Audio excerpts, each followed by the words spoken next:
In this video, we are going to discuss encoding specificity. We'll cover what it is and how you could use it to your advantage in your everyday life. Whether it is being applied while studying, or during an everyday task like looking for something in the garage, encoding specificity can make or break the performance of a certain task. It can leave you feeling like you're on top of the world, or it can leave you feeling like this, frozen and confused. So, what exactly is encoding specificity? Have you ever heard that when you learn in a certain place, you recall that information easier when in the same place at the time of retrieval? This concept is not a myth. It's called encoding specificity. In order to understand the concept better, let's rewind for a minute and talk about our garage example. Let's say you're cleaning your room and you realize you have no more trash bags in the house. Remembering that your mom keeps the extra boxes of trash bags in the garage, you begin to make your way there in order to get the trash bags you need to finish cleaning your room. But this is where encoding specificity can cause some problems. Once you get to the garage, you forget what you even went for. In order to remember what you went to the garage for in the first place, you head back to your room so you can maybe trigger some memory of what you were trying to accomplish. Because of encoding specificity, you are able to remember what it is that you went to the garage for by going back to your room, due to the fact that the idea of going to the garage was first introduced and initiated while in your room. Losing a thought and having to retrace steps is something that occurs quite often for most people, but the principle of encoding specificity is not only an action during simple tasks like cleaning. It can also occur at times that may be of more significance, like taking an exam or a quiz.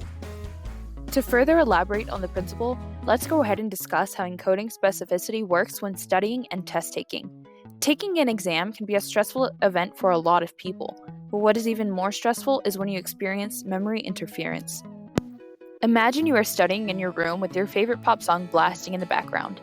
Listening to loud music while you study may not bother you at all, and you may even go as far to say that it helps you study better. Well, this is great, but now imagine that you're taking an exam for the material you were studying. Instead of having your music blasting in the background, it is dead silent.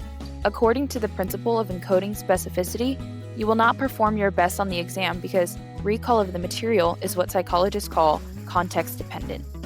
In a study conducted by Grant et al. 1998, 39 participants were asked to read an article in either a noisy condition or a quiet condition.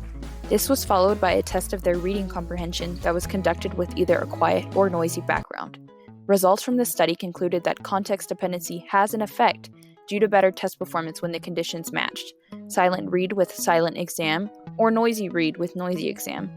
Due to their results, the experimenters suggest that students might improve test performance if they studied in silence. Evidence collected in a study conducted by Yanes, Frith, and Loprinzi 2019 suggests that the encoding specificity principle is even present in the exercise domain. 24 participants were asked to perform a listening task either in an exercising state with recall while exercising or resting, or in a resting state with recall in either an exercising or resting state. It was found that recall of the 15-word list that was presented during the listening task was better when the conditions matched each other. So, exercise with recall during exercise, and resting with recall during rest. The findings of this study support the encoding specificity hypothesis that recall is better, quote, when contextual factors are congruent between memory encoding and memory retrieval. However, this study does not go as far to say that the results support the idea of context-dependent learning just yet.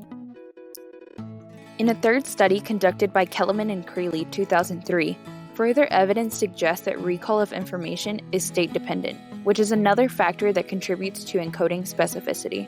Researchers conducted an experiment with 83 college students. The premise of this experiment was to test the effects of caffeine on memory and metamemory. Before beginning the experiment, the participants were given a sweet drink that either contained caffeine or did not. The participants were instructed to study a list of 40 word pairs and to predict how well they believed they would perform on a later test of recall. It was found that participants who had the same drink on both days, the first day being study and prediction of metamemory, and the second day being test of recall, performed better on the memory test the second day as opposed to those who may have had caffeine one day and a placebo on the other. Their prediction of state-dependent memory was supported by these results. However, metamemory was unaffected. Encoding specificity, if used appropriately, serves as a useful tool to advance learning. But don't be fooled, not everything you hear about encoding specificity is always true. It is a common myth that if you chew a piece of flavored gum while studying and chew that same flavored gum while test taking, you will have better recall. However, in a study conducted by Johnson and Miles 2008 on the use of gum for context-dependent learning, it was found that neither flavorless nor mint gum made any difference in recall of information. So, using what you've learned from this video about the effects of context and state-dependent learning on encoding, maybe you'll think twice before tuning in on that new rap or EDM album while you study for your next exam.